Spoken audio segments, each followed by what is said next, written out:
Hello, everyone. Welcome to today's live broadcast, using selectivity to optimize resolution for improved LC and LCMS method development with superficially porous particles. I'm Laura Bush, the Editorial Director of LCGC, and I'll be your moderator for today's event. We're pleased to bring you this webcast presented by LCGC and sponsored by MacMod. A company should be able to condense its mission statement into a simple phrase. MacMod's mission statement is smarter chromatography. But you may ask, just what does smarter chromatography mean? It means that when they make a recommendation to you about an HPLC or UHPLC product, it's to partner with you to offer innovative solutions to your complex problems. They use advanced, state-of-the-art analytical software to match their product portfolio with your separation needs. They leverage their 30-plus years of experience in the LC column business, their technical expertise, and their manufacturing network to help you solve your toughest application problems. The company provides up-to-date and accurate technical catalogs and reports from industry-leading separation scientists to keep you informed of new technologies. Before we get started today, I just have a few housekeeping announcements. First, the webcast is designed to be interactive, so we encourage you to ask questions. You can submit questions at any time by typing them in the Q&A box, which you can find on the right-hand side of your screen. You can enlarge the slide window by clicking on the small square icon in the upper right-hand corner of the slide window, or by hovering your mouse over the lower right-hand corner and dragging the window to the desired size. The slides will advance automatically during the webcast. And if you have any technical problems viewing or hearing the presentation, please click on the question mark Help widget in the dock at the bottom of your window. I would now like to introduce today's speaker. We are very pleased to be joined today by Stephanie Schuster. Stephanie Schuster earned her BA at LaSalle University and her PhD at Drexel University under the guidance of Professor Joe Foley. After graduation, Stephanie spent 9 months at Atlantic Diagnostic Laboratories, a combined clinical and forensic testing laboratory. She then joined Advanced Materials Technology, or AMT, as a research scientist working with Dr. Jack Kirkland, providing contributions to the commercial development of products designed specifically for the separation of peptides and proteins. Most recently, as the applications manager, Stephanie has been developing applications that highlight beneficial features for both existing and newly introduced HPLC and UHPLC columns by AMT. She's primarily interested in the development of separations and novel materials for chromatographic applications. Stephanie has published several peer-reviewed articles and is a member of the Chromatography Forum of the Delaware Valley. Stephanie, thanks for joining us today. Please get us started. Thank you, Laura, for the introduction, and thanks for everyone who's joining us today. Really happy that I have the opportunity to talk about selectivity and in particular with superficially porous particles. So here's a brief outline of the presentation. First, I'll describe selectivity. Then I'll talk about the parameters that influence selectivity, followed by method screening examples, and then we'll follow with summary and conclusions. So first off, what is selectivity? So selectivity, or alpha, is also known as separation factor. This is the space between peaks in an HPLC separation. And I have an example here below. It's measured as the ratio of retention factors, or K, between neighboring peaks, and is always 1 or greater. So it's defined as the later eluting peak retention factor divided by the earlier eluting peak. And in the example I'm showing here, the measured selectivity between peaks 3 and 4 is a selectivity of 2.11. So you might be thinking, oh, that's great and all, but how does that really help my separations? Well, the interesting part is the effect of selectivity on resolution is much greater than the other two terms that comprise the resolution equation. So you can see here, I have the resolution equation, which starts off with an efficiency term where N is plates, selectivity where selectivity is symbolized by alpha, and then retention where the retention factor is symbolized by K. So if you first direct your attention to the right-hand plot, we're plotting here resolution versus alpha, and in this range between 1 and 2 for alpha, you can see that that relationship is nearly linear.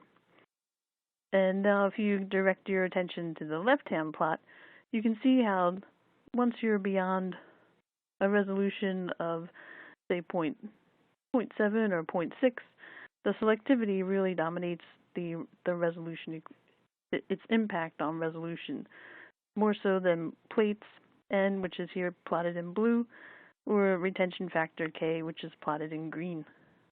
So whatever you can do to really optimize your selectivity will really improve your resolution for your final separation.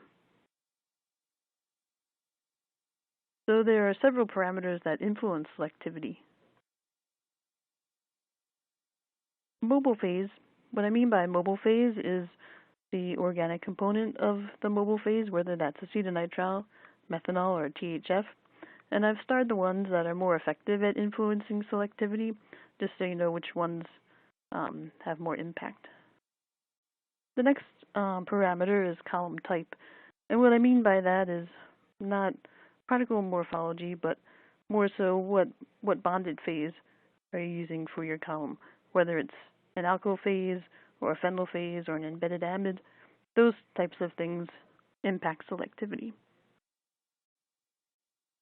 The next parameter is pH of the mobile phase. And really, it's important to control the pH, especially for ionizable compounds. So I'll show an example of that.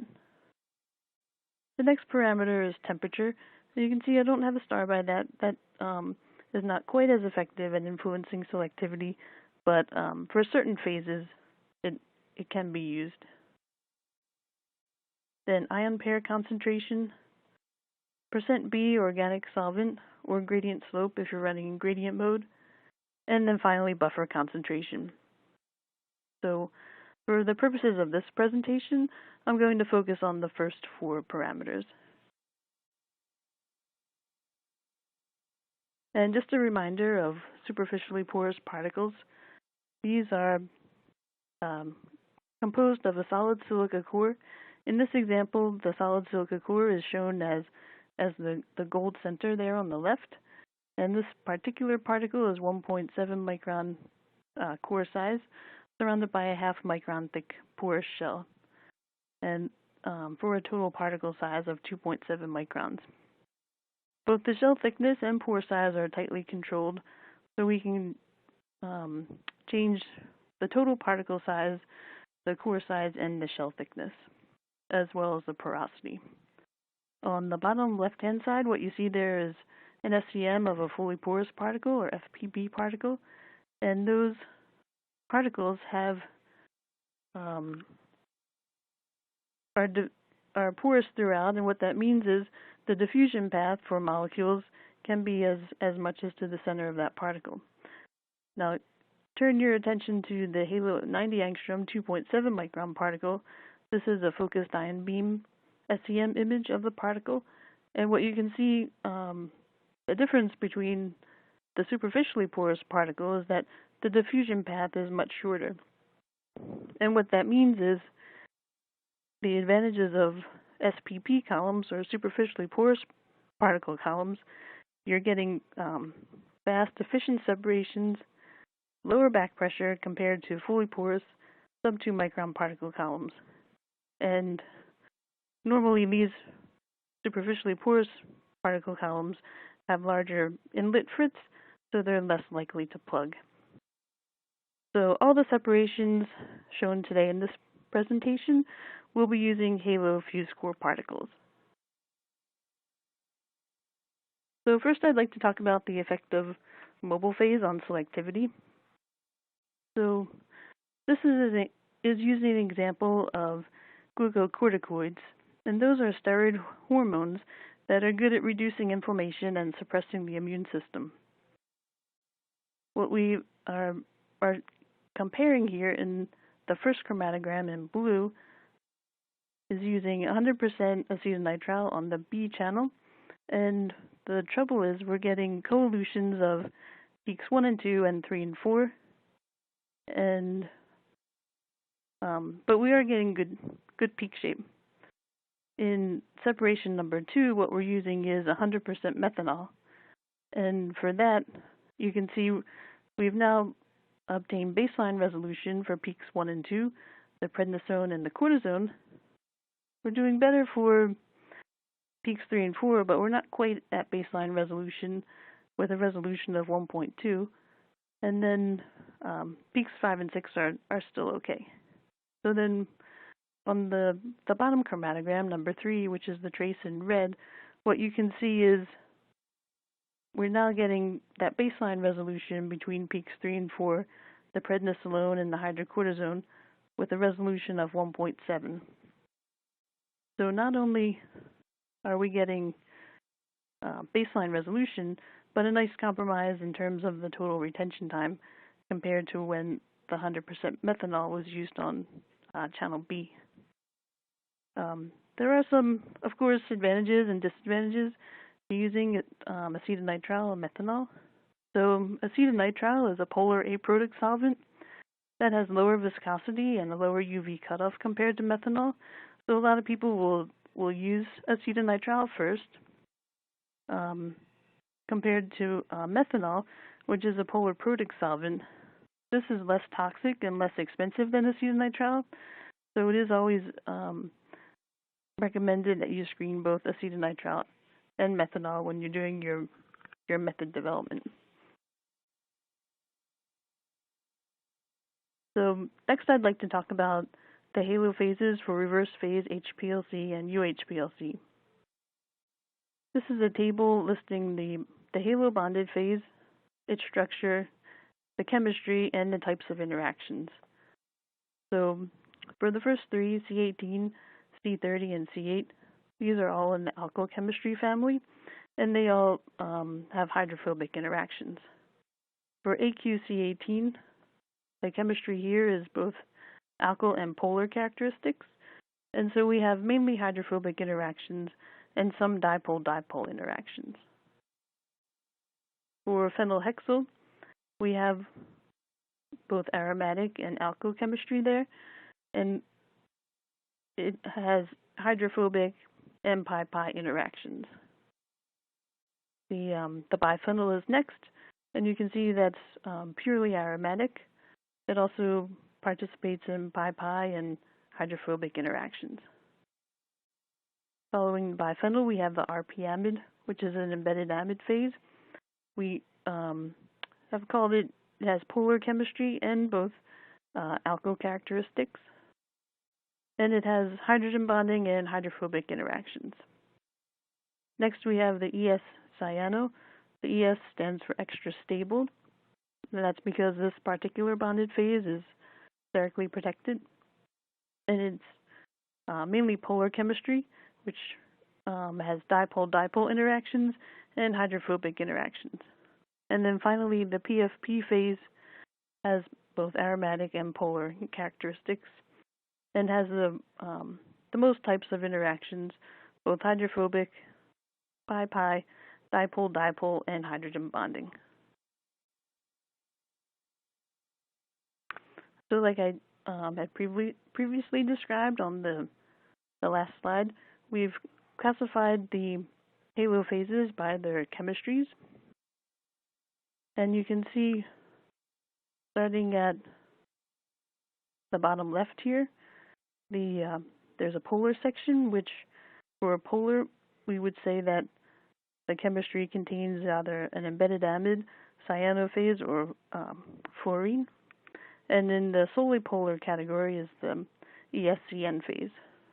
In the overlap section between polar chemistries and aromatic, we have the PFP phase. Solely aromatic is the biphenyl phase. In the overlap section between aromatic and alkyl, we have phenylhexyl. And then solely alkyl is C18, C8, and C30. And then finally, in the overlap section between the alkyl and polar phases are the AQC18 and the RP amide bonded phases. So we've grouped the phases like this in order to help people recognize which phases have similar chemistries. And when they're looking to do method screening, what we recommend is that they pick phases from different parts of these chemistries. So I'll show some examples of that in a little bit.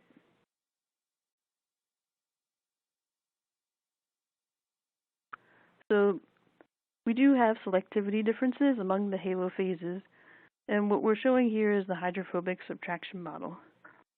So numerous methods for characterizing stationary phases have been developed, including the hydrophobic subtraction model.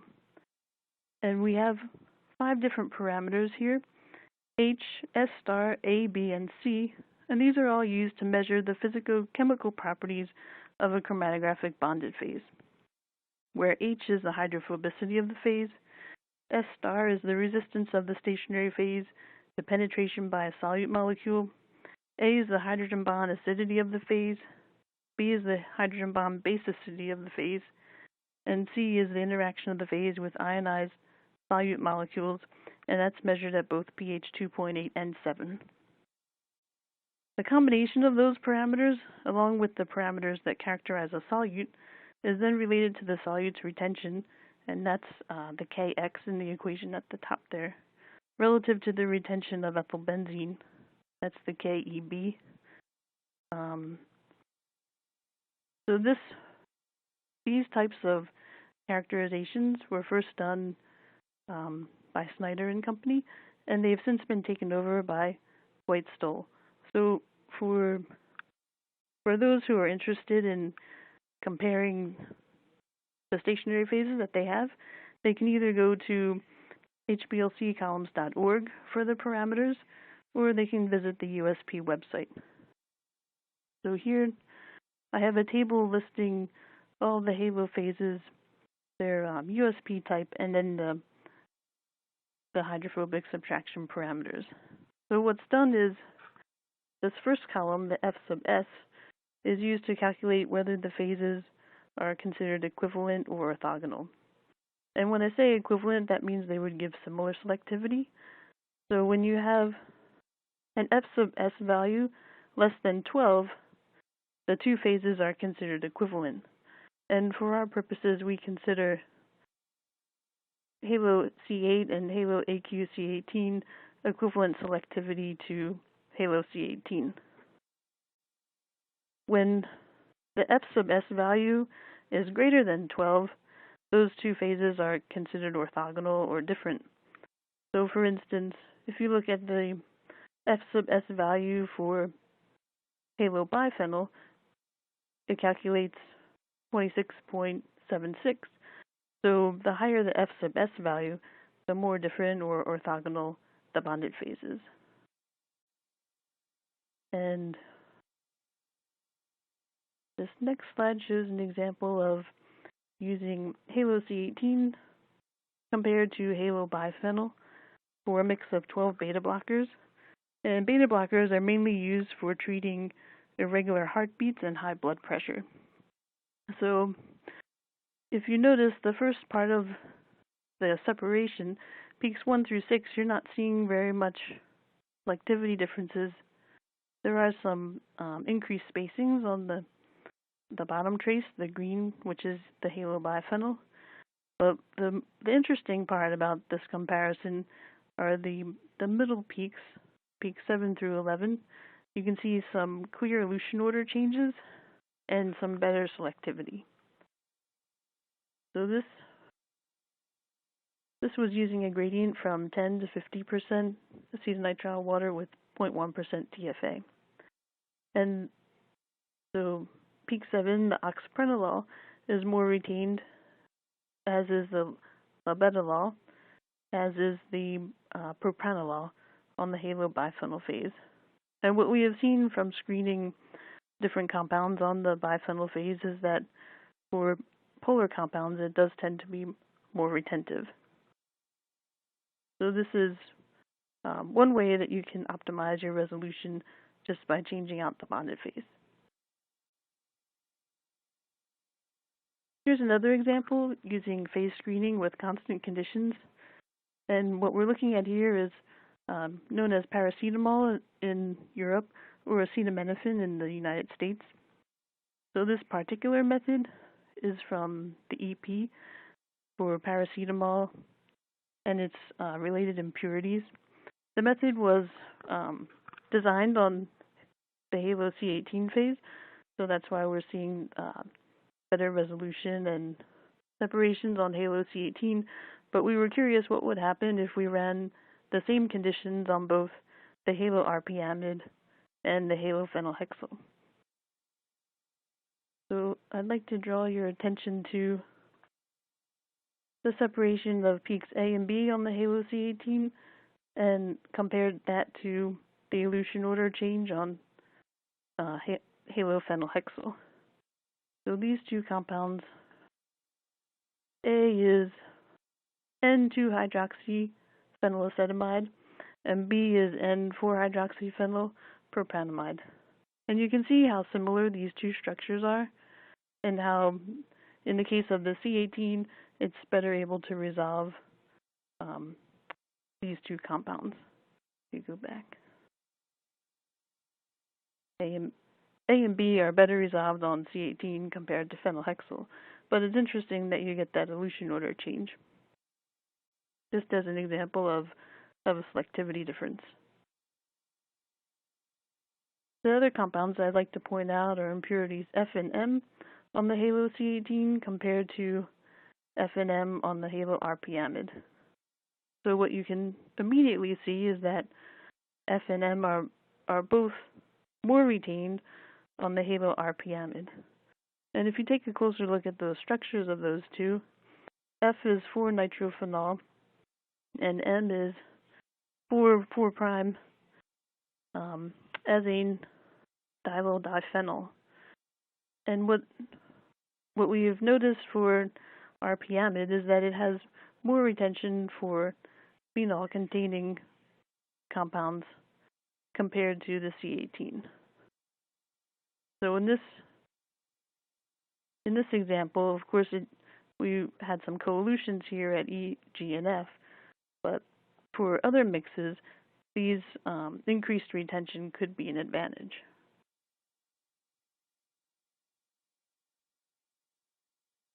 The next example here is base screening with constant conditions for alpha, beta, gamma, and delta tocopherols.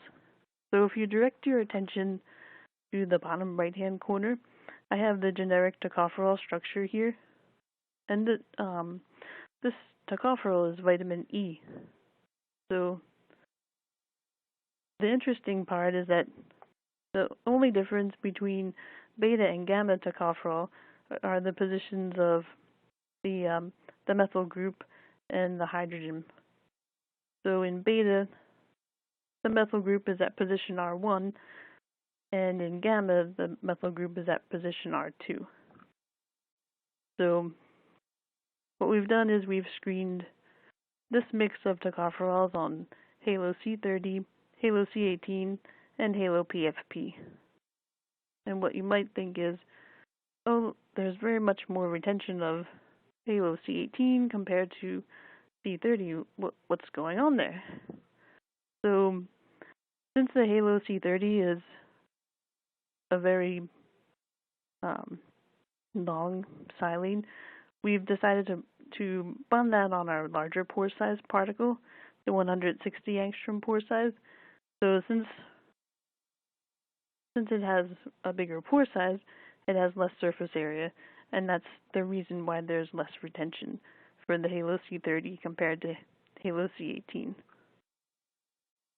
But the interesting thing is, even with all of its extra retention, the halo C18 is not able to resolve the gamma and beta forms of tocopherol, whereas the halo C30 is able to do that separation. And then looking at the bottom halo PFP separation, you see that there's an elution order change between the beta and the gamma forms of tocopherol there, and the separation time is even lower than what it was on halo C30. So depending on your separation needs, you could select either the halo C30 or the halo PFP for this particular analysis. I also want to point out that these separations were conducted at subambient temperatures, so we used 10 degrees in order to get the best resolution. Next, I'd like to talk about LCMS screening of drugs of abuse and metabolites. In this particular slide, we're looking at phenylhexyl, biphenyl, and C18. And what I've put the phenylhexyl on top because it was showing the best resolution of the different peaks compared to halobiphenyl and halo C18. You can see that there are some selectivity differences across these three phases, and the halophenylhexyl is able to resolve more of these drugs of abuse and metabolites. We also screened the same mix on halo-RPamide and halo C30. What you can see is that most of the peaks are coming out at the beginning part of the chromatogram, and the resolution isn't quite as good as what we had seen for the halophenylhexyl.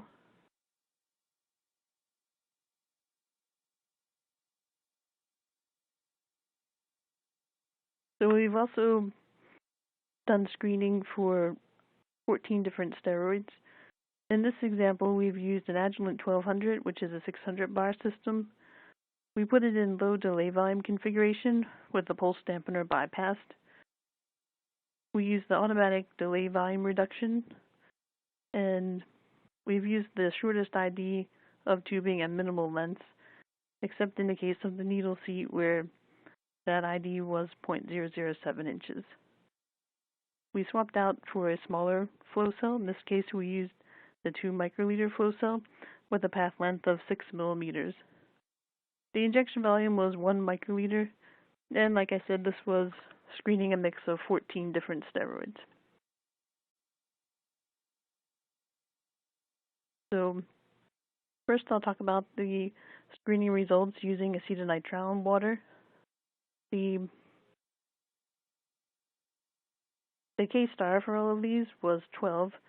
The box on the right-hand side are the number of peaks that we identified out of the 14 target compounds. And in terms of conditions, we're using the 2 micron halo particles, except in the case of C30, which is available in 2.7 micron. Wherever you see these gold highlighted peaks, that's where we believe we have coelutions. So you can see, looking at halo C18 on the top compared to halo C30, we are beginning to resolve some more peaks. Just one additional peak with the halo C30 compared to C18. And in terms of the selectivity between halo C18 and the bottom AQ C18, the separation is pretty similar, except for a coelution that occurs a little more than halfway through the separation.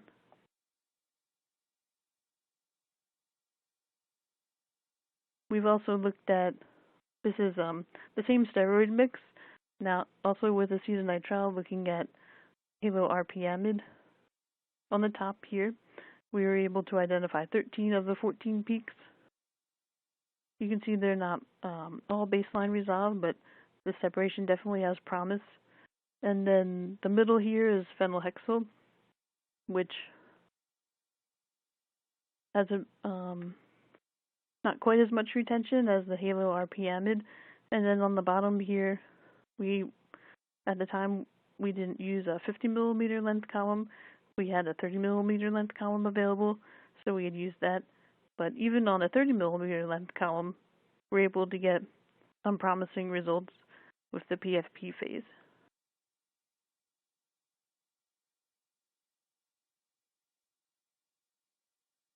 Now here's the steroid mixture with screening gradients using methanol and water.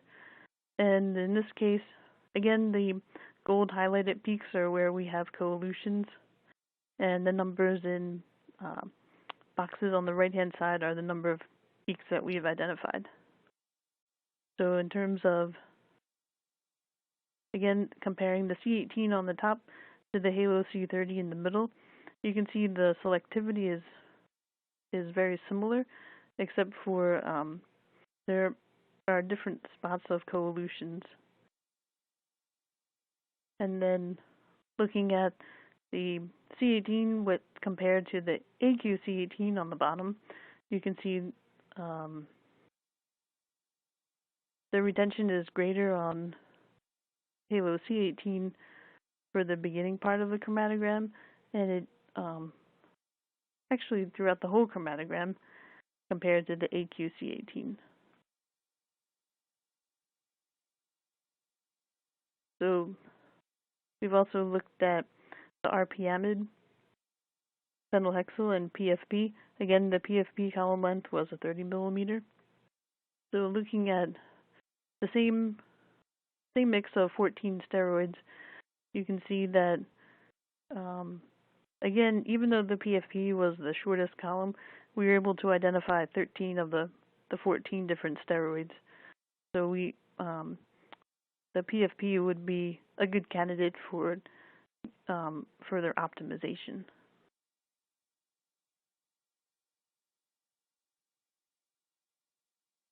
And the next screening sample that we had used was a mix of 19 different flavonoids. And the flavonoids here listed in gold highlighted are the isobaric flavonoids. So those that have the same mass.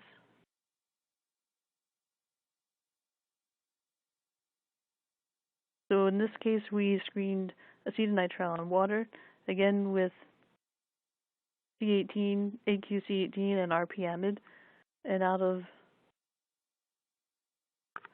we're able to identify 17 unique peaks for the C18 phase, and also 17 peaks for AQ-C18, and in the bottom chromatogram, we're able to identify 19 different peaks using the RP-amide phase.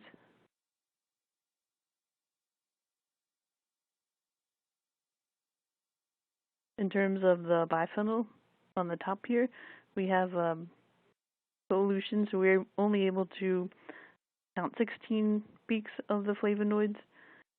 The middle chromatogram for phenylhexyl, we also saw 16 different peaks, and the bottom chromatogram with PFP phase, we identified 17 different peaks.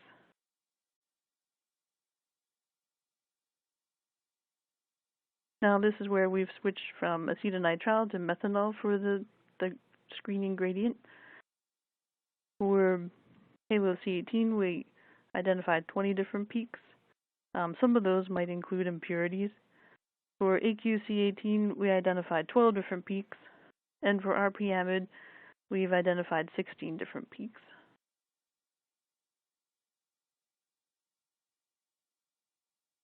Continuing on with methanol, we can see the biphenyl phase compared to the phenylhexyl here in the middle.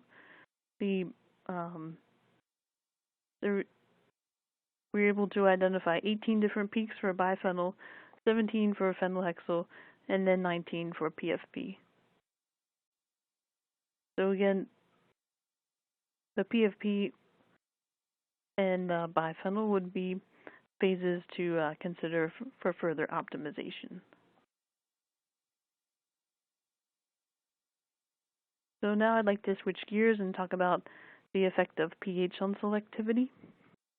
So here in the top chromatogram, we're showing the effect of what happens when a compound is ionized at a pH that is higher than its pKa. So peak 2, which is nitrophenol, you can see that it has increased retention when we go to pH 2, because at pH 2 it isn't ionized, and whereas compared to compounds 1 and 3, they aren't affected by a change in pH because their pKs are much higher than necessary to ionize those.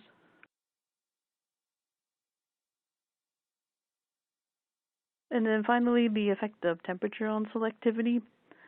So here, what we're showing is the separation of vitamin K1 in both its trans and cis forms. So I have the trans form here structure on the top, and the cis form structures on the bottom.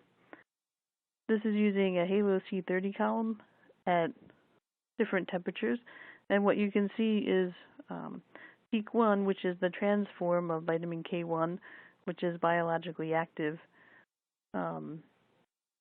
becomes more resolved from peak 2 as you go to lower temperatures. So it may not look like it, but separation A, which was run at 35 degrees, had a resolution of 1.53, compared to when the separation is run at 15 degrees, the resolution is 3.03. And this is something that's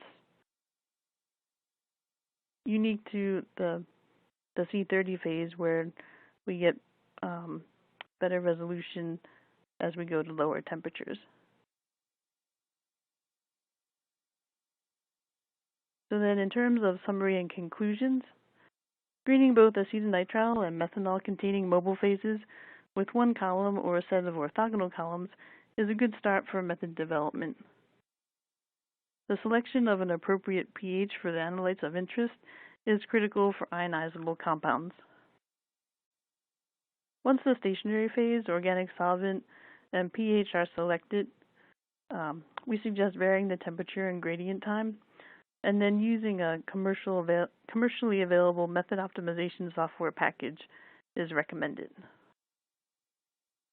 While C18 is a good all-purpose phase for initial method development, the other phases offer alternate selectivities. And finally, it's good practice to screen multiple phases to ensure the best possible separation. So we do have some technical resources.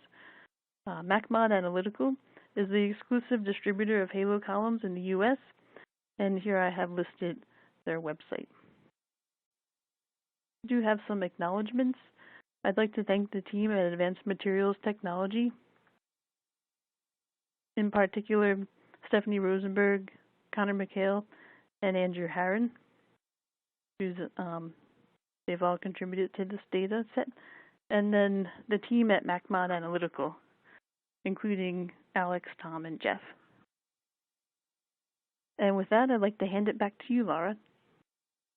Thank you very much, Stephanie, for that informative presentation. Before we get started with the question and answer period, I would like to ask everyone in the audience to participate in 2 brief polling questions. In each case, please click directly on your screen to enter your answers. So here's the first question. Would you be interested in a personal consultation on your method development of urine analytes using Halo columns? Yes or no? So again, you can click directly on the screen to enter your answer. And that question is, would you be interested in a personal consultation on your method development of your analytes using Halo columns? Yes or no? Okay. Thank you very much for taking that question. We'll move to our second question. From which manufacturer do you currently source your columns for small molecule separations? Waters, Agilent, Phenomenex, Toso Bioscience, Merck Millipore, Thermo Fisher Scientific. And once again, please click directly on the screen to enter your answers. And that question is, from which manufacturer do you currently source your columns for small molecule separations? Waters, Agilent, Phenomenex, Toso Bioscience, Merck Millipore, or Thermo Fisher Scientific? All right, thank you very much for taking that polling question. It's now time to get started with a question and answer period.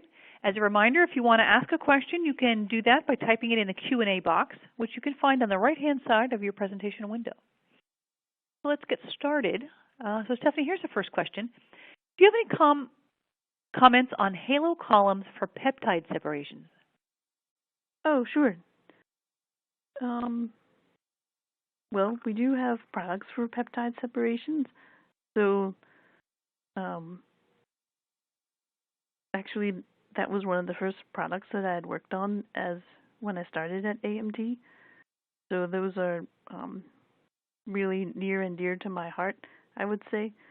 Um, we have different we have different particle sizes for peptide separations.